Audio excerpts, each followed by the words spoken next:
और देखिए एक और बड़ी खबर हम आपको बता रहे हैं कि सीरिया फ्रंट पर जुड़ी एक और बड़ी खबर कि सीरिया पर अमेरिका का एक और बड़ा बयान सामने आया है। सीरिया में दखल नहीं देगा अमेरिका, जो बात हम आपको पहले भी बता रहे थे।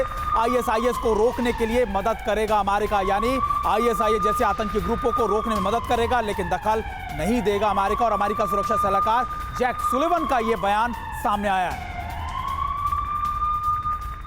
और एक और बड़ी खबर सीरिया से जुड़ी हुई, सीरिया में केमिकल जंग को लेकर अमेरिका अलर्ट है। अलर्ट पर अमेरिकी खुफिया एजेंसियां केमिकल वेपन स्टोरेज साइट पर लगातार नजर रखी जारी है। सीरिया में रखे गए केमिकल हथियार, और इसको लेकर पहले यह भी कहा गया था कि कहीं इसका इस्तेमाल विद्रोही ना कर लें। तो सीरिया में तख्ता पलट हो गया, अमेरिका की नजर है और किन बातों पर नजर है लगातार जो बाइडेन और उनकी टीम रख रही है, यह हम आपको बताते हैं ग्राफिक्स के जरिए। फटाफट आप वहां के हालातों को जानिए और देखिए कि आखिर वहां पर क्या हो रहा है, क्या हालात वहां पर बनते हुए नजर आ रहे। तो जो बाइडेन और टीम की सीरिया के हालात पर नजर है, सहयोगी देशों से बात इस वक्त जो बाइडेन का प्रशासन कर रहा है। सीरिया में अमेरिकी मिशन चलता रहेगा, ये जो बाइडेन की तरफ से कहा गया है। अमेरिका सीरिया में कोई हस्तक्षेप नहीं करेगा, ना असद ना विद्रोहियों के समर्थन में हस्तक्षेप। तो तमाम बातें फिर से आप देखिए, सहयोगी देशों से बात इस वक्त जो बाइडेन प्रशासन कर रहा है, जो हालात बदले हैं वहां पर। सीरिया में अमेरिकी मिशन चलता रहेगा, यानी कि वहां पर अब तख्ता पलट के बाद अमेरिका रुकने वाला नहीं है। अमेरिका सीरिया में कोई हस्तक्षेप नहीं करेगा, ना असद ना विद्रोहियों के समर्थन में किसी तरह का कोई हस्तक्षेप किया जाएगा। एक और बड़ी खबर, सीरिया में केमिकल वेपन के इस्तेमाल पर हयात यानी एचटीएस का बड़ा बयान। दमिश्क में केमिकल वेपन का इस्तेमाल नहीं, यह एचटीएस की तरफ से कहा गया, क्योंकि अभी हमने आपको दिखाया कि कैसे अमेरिका ने चिंता जाहिर की है। केमिकल वेपन को लेकर दुनिया ने चिंता जताई थी, कहा है कि कब्जे के लिए केमिकल वेपन का इस्तेमाल कर सकते हैं विद्रोही।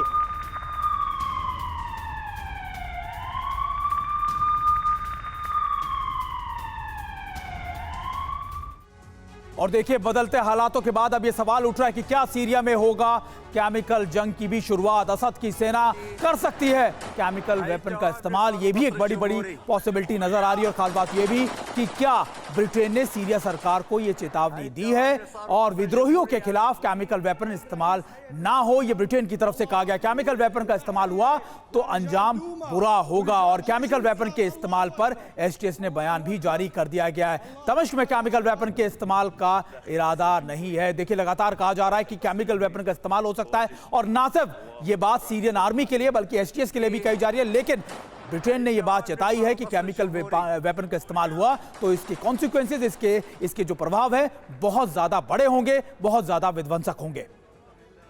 और देखिए लगातार केमिकल वेपन को लेकर अब जो सवाल उठ रहे हैं अमिताभ सर, अब ऐसा लग रहा है कि भले ही हमें ऐसा लगा कि तख्ता पलट हो गया, ट्रांसफर ऑफ पावर हो जाएगी धीरे धीरे, लेकिन पॉसिबिलिटी अब भी है कि कुछ भी बड़ा ऐसा घट सकता है जो पूरी चीजों को बदल दे एक बार फिर। देखिए 2013 में सीरिया में बशर अल असद ने केमिकल वेपन्स का इस्तेमाल किया था, और उसमें करीब 1000 लोग मारे गए थे और करीब 700 लोग घायल हुए थे और परमानेंट इनकैपेसिटेटेड हो गए थे। इसकी पॉसिबिलिटी है, क्योंकि अभी केमिकल वेपन जो है वो स्टोर करने में बहुत आसान है, चुरा के कहीं से ले जाया जा सकता है और वो इजीली डिटेक्ट नहीं होता जिस तरह हम आर्म्स या एम्यूनिशंस कर सकते हैं।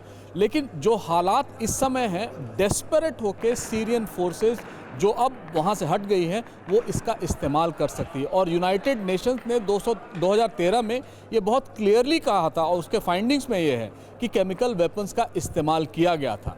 रूस का हस्तक्षेप जब हुआ तब केमिकल वेपन्स के यूज़ को रोका गया था, और रूस इस बारे में बहुत क्लियर था कि किसी भी तरह से न्यूक्लियर, बायोलॉजिकल और केमिकल वेपन्स हम यहाँ यूज़ नहीं होने देंगे। तो ये एक संभावना तो है।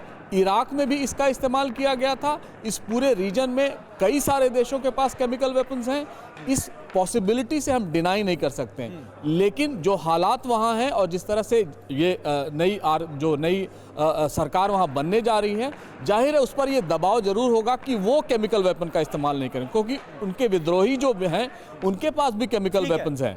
ठीक है सर, और इसी पर एक बहुत शॉर्ट रिएक्शन मैं अतुल भारद्वाज सर आपसे भी चाहूंगा। अमेरिका ने जो चिंता जाहिर की केमिकल वेपन के इस्तेमाल की, ऐसा हो सकता है सीरिया में, ये चिंता कितनी आपको रियलिस्टिक नजर आ रही है अभी के हालात को देखकर? जहां तक केमिकल वेपन्स है, अभी मेरे को मुश्किल लगता है कि केमिकल वेपन्स, क्योंकि असद की जहां तक आर्मी का सवाल है, जब उसकी लीडरशिप चली गई है तो उसकी आर्मी भी टोटली डीमोरलाइज्ड है इस वक्त। जैसे कि आपने अपनी तस्वीरों में दिखाया, न्यूज़ रिपोर्ट्स में दिखाया कि वो इराक की तरफ भाग रहे हैं, क्योंकि उनमें से जो बहुत लॉयल फोर्सेस थी उनको खतरा होगा कि अब उनके ऊपर क्या रिएक्शन होगा। रेबल फोर्सेस जबकि आ गई हैं, अब उन्होंने पूरा टेक ओवर कर लिया है, उनमें से आधे लोग जाके मिल भी जाएंगे उनके साथ। तो इसलिए अभी अगर एसटीएस ने अगर उसको केमिकल जो उनकी फैसिलिटीज़ हैं अगर उसको टेक ओवर किया है तो उसका ये एश्योर कराना वर्ल्ड को ये बनता भी है कि वो उसका इस्तेमाल नहीं होगा। और मेरे को लगता नहीं है कि, हाँ ये ज़रूर है कि अब शिया सुन्नी का जो डिवाइड है वहाँ पर उसका वो डिवाइड अब बढ़ेगा, अब जबकि शिया की पावर चली गई है। और अतुल भारद्वाज सर, हमने वो बयान भी दिखाया और सुनाया कि किस तरह से एसटीएस ने बोला है कि केमिकल वेपन का इस्तेमाल नहीं। और आप सभी खास मेहमानों का बहुत बहुत शुक्रिया।